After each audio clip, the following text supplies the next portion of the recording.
Nah, inilah yang diperjuangkan oleh Nabi kita, Nabi Muhammad SAW selama 13 tahun lamanya. Bukannya gampang memperjuangkan hal seperti ini, karena yang dihadapi itu adalah para pejabat, para pemuka-pemuka orang kaya, yang mana mereka ini memanfaatkan kebodohan masyarakatnya untuk mempertahankan ego mereka, untuk mempertahankan posisi mereka di tengah masyarakat. Siapa yang kenal dengan Abu Lahab?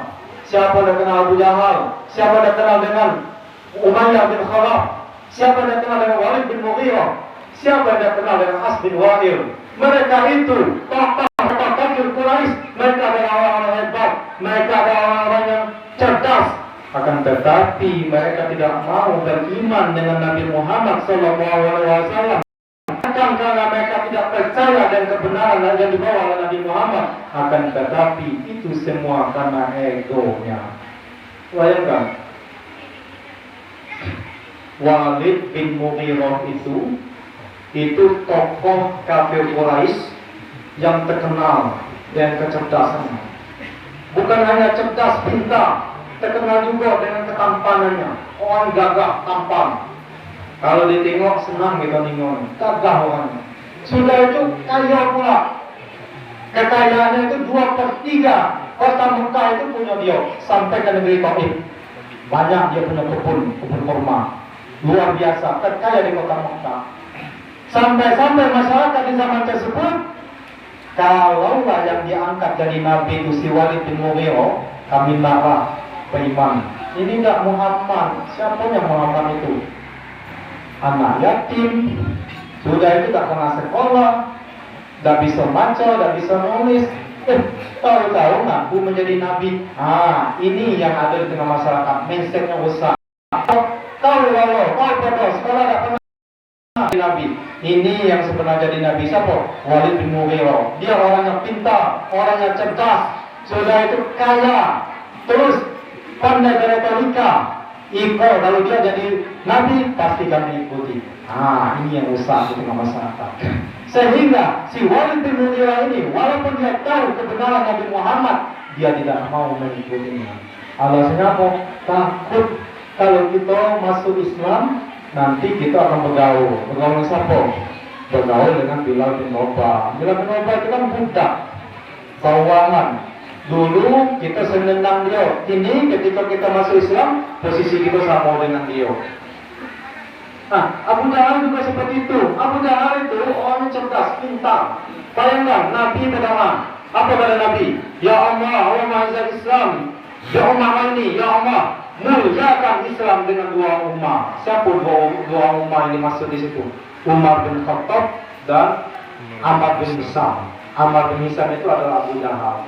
Tapi Allah punya kuasa yang dipilih dari yang dua ini ternyata adalah Umar bin Khattab, bukan Abu Jahal. Kalau Nabi bukan orang biasa, tahu dia kebenaran Nabi, akan tetapi dia takut ketika dia memeluk Islam. Posisi dia yang tadinya orang berpengaruh di tengah-tengah masyarakat kafir Quraisy akan sama levelnya, sama seperti budak-budak yang ada di kota Mekah. Itulah yang diperjuangkan oleh Nabi Muhammad SAW selama 13 tahun.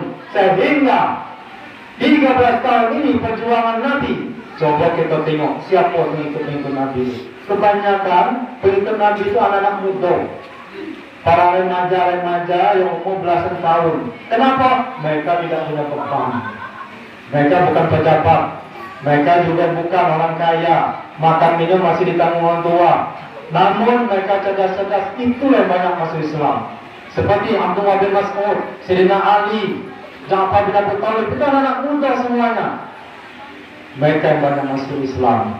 Lalu siapa lagi yang banyak masuk Islam itu? Itu kalangan orang miskin, seperti keluarga Ammar bin Yasar, ayah, ibunya, Ammar bin Yasarnya dan saudaranya, itu semuanya memasuk Islam.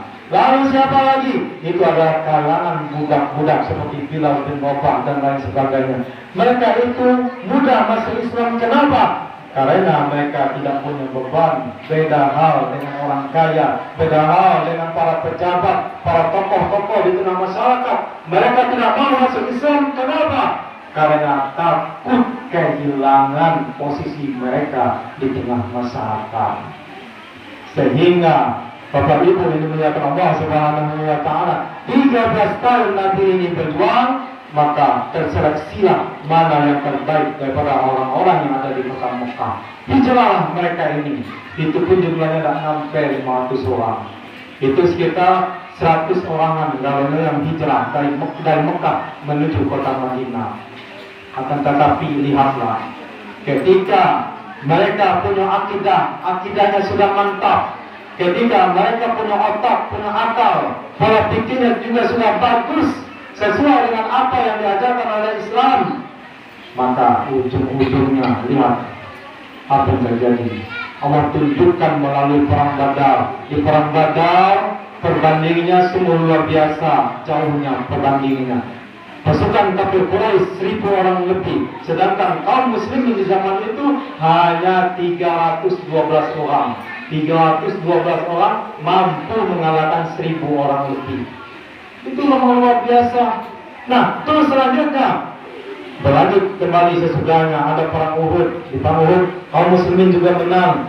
Terus dilanjutkan lagi perang Khandaq. Di perang Khandaq kaum muslimin juga menang. Perang Khandaq itu 3000 orang Islam menghadapi pasukan koalisi kafir Quraisy yang berjumlah 10.000 orang ditambah 2.000 orang dari orang Yahudi, 12.000 orang menyerang 3.000 orang. Tapi yang menang adalah 3.000 orang. Kenapa bisa seperti itu? Karena umat Islam mindsetnya sudah bagus, akidahnya juga sudah elok.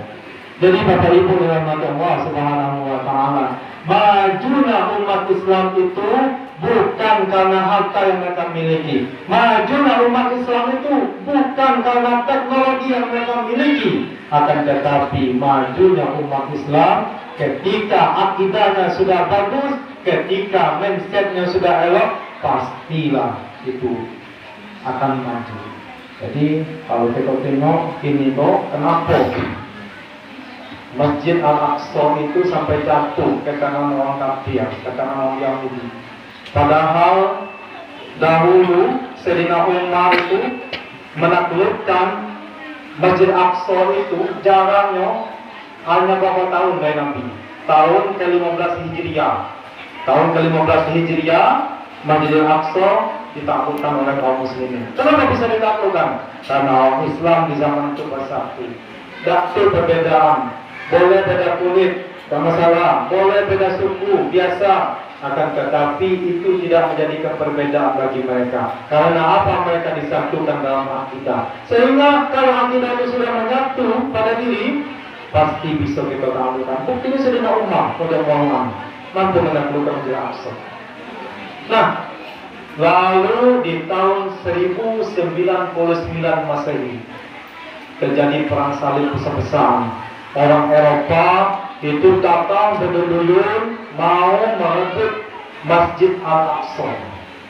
Nah, puncaknya tahun 1099 Masjid Al-Aqsa mereka rebut daripada kaum muslimin. Kenapa Masjid Al-Aqsa di tahun 1099 itu bisa direbut oleh orang kafir, oleh orang salib, orang Eropa? Itu semua karena umat Islam tidak peduli lagi antara satu dengan yang lain. Mulai datang lagi sifat seperti jahiliyahnya. Apa? Antara satu dengan yang lain saling mengunggulkan dirinya lewe-lewe. Orang Jawa merasa dia lebih hebat daripada orang Melayu.